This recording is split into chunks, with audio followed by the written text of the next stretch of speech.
ये तो होना ही था। खैबर पख्तूनख्वा से लेकर कराची और गिलगित बल्तिस्तान, आज़ाद कश्मीर से लेकर बलूचिस्तान के शहरों तक महंगाई से सताए अवाम गमो गुस्से की हालत में सड़कों पर निकल आए हैं। एक आम पाकिस्तानी के लिए अब बिजली के एक बल्ब और पंखे का बिल अदा करना भी मुश्किल हो गया है। पाकिस्तान में काफी अरसे बाद ऐसा बड़ा एहतजाज देखने में आ रहा है जिसमें अवाम किसी सियासी, मजहबी, समाजी नहीं बल्कि मुकम्मल तौर पर अपनी माशी मुश्किलात के बायस इश्तियाल में नजर आ रहे हैं।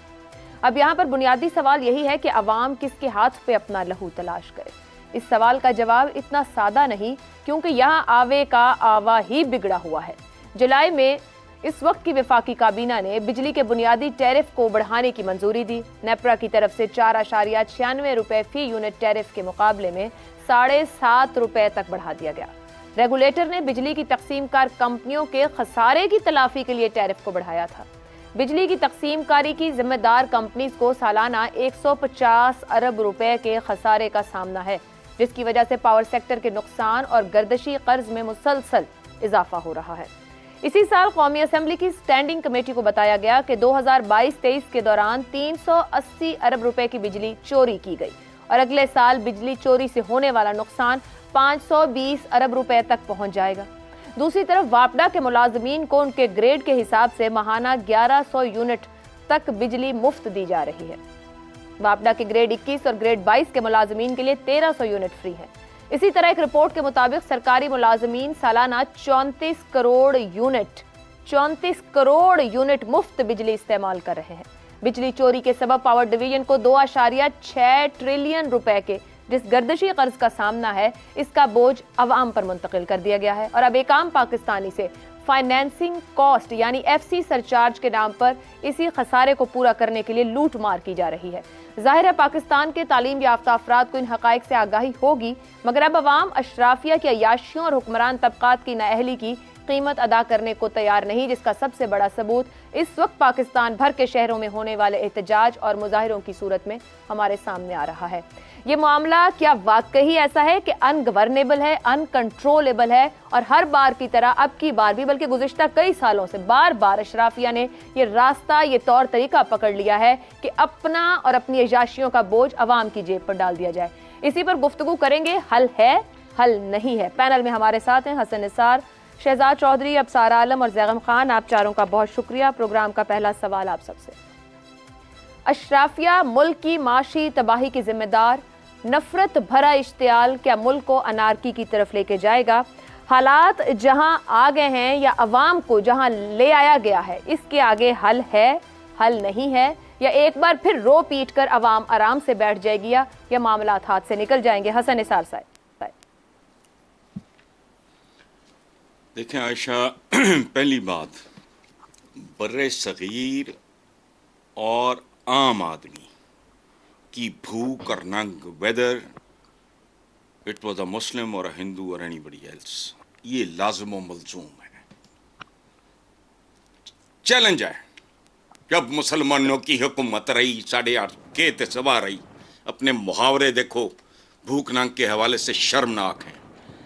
अच्छा, अल्लामा इकबाल ने से बिस्मिल्लाह करते हैं ना जी, पाकिस्तान बनने से बहुत पहले फरमाया था, जो तकरीबन बैन कर दिया गया है, जिस खेत के दहकां को मयस्सर ना हो रोजी, जिस खेत के दहकां को मयस्सर ना हो रोजी, उस खेत के हर खोशा गंदम को जला दो। इनको 75 साल ठुडे खा के समझ आई, पाकिस्तान बनने के बाद हालात बद से बदतर हुए। अब चलो उसके बाद प्रमोट होते हैं थोड़ा। कतील शिफाई ने लिखा, दुनिया में कतील उससा मुनाफिक नहीं देखा जो जुल्म तो सहता है बगावत नहीं करता। शुक्र है गैरत आई है। इससे आगे चलो, मुनीर न्याजी जैसा शायर पैदा नहीं किया हमने। मुनीर न्याजी लिखता है, वो बद्दुआ थी जिसकी कबूलियत का शायद वक्त आ गया। मुनीर न्याजी लिखते हैं, इस शहरे संग दिल को जला देना चाहिए। सिर्फ बिजली के बिलों को नहीं, इस शहरे संग दिल को जला देना चाहिए, फिर इसकी राख को भी उड़ा देना चाहिए। मिलती नहीं अमान हमें जिस जमीन पर, एक हश्र उस जमीन पे उठा देना चाहिए। इस पे मैं 12 घंटे at a stretch non stop बात कर सकता हूं। जाओ कभी जाके सुंगो एवन फील्ड को, तुम्हें पाकिस्तान के गरीब आवाम के खून पसीने की बू आएगी। सरे महल फलाना है, पाकिस्तान इनके लिए बना था। आई एम सॉरी, मैंने बात कर ली। ठीक। अबसार साहब, 380 अरब रुपए की बिजली चोरी, 2.5 ट्रिलियन से कुछ ज्यादा रुपए के गर्दिशी कर्जे, सरकारी मुलाजमीन के लिए 34 करोड़ यूनिट मुफ्त बिजली, इस सब की जिम्मेदार IMF तो नहीं है। ये अवाम को कम से कम समझ आ गया है। ये जो हमारे यहाँ के मामलात हैं, हुक्मरान जो वादे जो बातें करके आते हैं, ना उसका विजन रखते हैं, ना वो डिलीवर कर पाते हैं। क्या एक बार फिर हुक्मरान या शराफिया आवाम को धोखा देने में कामयाब हो जाएंगे इतनी सी बात करके कि किस्तें कर दिए जाएं बिल की, गुजार दिया जाए वक्त को, या आवाम ने तय कर लिया है कि चीज़ों को दुरुस्ती की तरफ लेकर जाना है? आवाम बढ़ पाएगी आगे? अवाम कहाँ बढ़ पाएगी। ये तो ऐसे खामखा में हसन निसार साहब ने 2 शेर सुनाए हैं। शायर तो रोमांटिक्स होते हैं, 3 शायरों का जिक्र किया उन्होंने। शायर रोमांटिक्स होते हैं, ऐसी बातें किताबों में और लाइब्रेरियों में। हाँ, वो मैं तीनों की बात की है। आप देखें ना, अब आप जज्बाती हो रहे हैं तो कोई मसला नहीं, मैं तो उनकी बात की है। मैं नहीं करता हसन निसार साहब, मैं एवन फील्ड का और सरे का जिक्र करूंगा और मैं गोल्फ क्लब का भी जिक्र करूंगा। मतलब सिर्फ ये है रहमान में और शैतान में पिक एंड चूज होता है, और मुर्दे हैं जो जज्बाती नहीं होते। करना रहमान और शैतान का फैसला मैंने या आपने नहीं करना, तारीख ने करना है। चलो, अवाम कर रहे हैं, जालिम चीज है, वो अवाम कर रहे हैं, वो किसी को नहीं छोड़ती।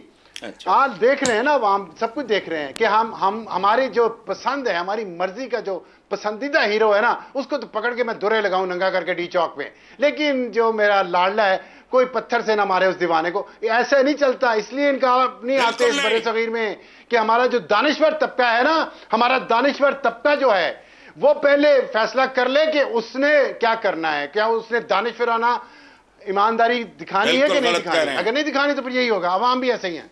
बस ठीक है, मैं गलत, मेरी राय है। तो अभी साल पूरा नहीं हुआ था। You are most welcome. I respect your opinion and you should respect my opinion. 1 साल भी नहीं हुआ था PTI की गवर्नमेंट को जब मैंने डांग उठाई थी इन पे। गलत कह रहे हैं आप। चले डांग, उस पे जावेद चौधरी से लेके रऊफ क्लासरा तक ने कॉलम लिखे थे। मैं आपकी बात नहीं कर रहा, मैं जनरल जावेद चौधरी, हमारा मामला किसी एक के दौर तक तो महदूद ही नहीं, दहाइयां गुजर गई इस बिजली बहरान को और बिजली के मसाइल को। सुने आयशा, देखिए हम सवाल से हट गए हैं, लेकिन अब मैं बात पूरी करूंगा। बात यह है कि जब आप एक सांप को दूध पिलाते हैं 11 साल और फिर उसको डांग उठाते हैं ना, तो वो सांप काबू नहीं आता। फिर कर ले काबू। फिर आपने 11 साल जो इस मुल्क के साथ किया है। अब आयशा ये ना मुझे कहिएगा 75 साल में क्या हुआ। फिर 75 साल की बात करनी है तो 1500 साल तक पीछे जाएं। फिर हम मैं 75 डेढ़ नहीं जा रही सर, 2-3 दहाइयां पीछे जा सकती हूँ। जब 90 की दहाई से बिजली का बहरान और IPPs का मामला शुरू हुआ सर, वहां तक तो जाना पड़ेगा। किसी को तो चीजें दुरुस्त करनी है, बस अवाम ने सबको परख लिया। शुरू कर लेना तो पिछली 1 दहाई से शुरू कर लें। सर कोई विजन होगा तो कोई शुरू करेगा ना, शुरू होने का तो चांस आज भी नहीं है। और विजन बात तो करने दें, अल्लाह की बंदी बात तो कर लेने दें। या तो आप बोल लेंगे मैं बोल लेता हूं, दोनों बोलेंगे तो कोई समझ नहीं आएगी किसी को। तो बात यह है कि यहां पे एनार्की कब नहीं थी मुझे बताएं। तारीख उठा के देख लें। अशरफ जिसको आप अशराफिया कहते हैं, अशरफ से निकला है। अशरफ तो बेहतर होता है, ये बेहतर तो नहीं, ये तो माफिया है और सदियों से है इस खित्ता जमीन पे। यहाँ पे कोई ये एनार्की जिसको आप एनार्की कह रही हैं, जो एहतजाज हो रहा है, लोग बाहर निकले, कुछ नहीं होना, बेफिक्र हो जाएं। ये एनार्की ऐसे चलती रहती है। यहाँ माफिया मौज करेगा। जितनी लॉलेसनेस होगी, जिसके पास ज्यादा ताकत है, जिसके पास बड़ी बंदूक है, वो उसका राज चलता रहेगा और कुछ नहीं होना है। या ऐसे ही होना है क्योंकि हमारी नीयतें खराब हैं। हम सबकी नीयतें खराब हैं, इसलिए इस मुल्क ने आगे नहीं बढ़ना। सीधी सी बात है, कोई हल नहीं है। एक हल ठीक है, हल है, नीयत ठीक कर ले और स्टार्ट ले इस तरफ से कि आज से हम स्टार्ट करते हैं ईमानदारी से।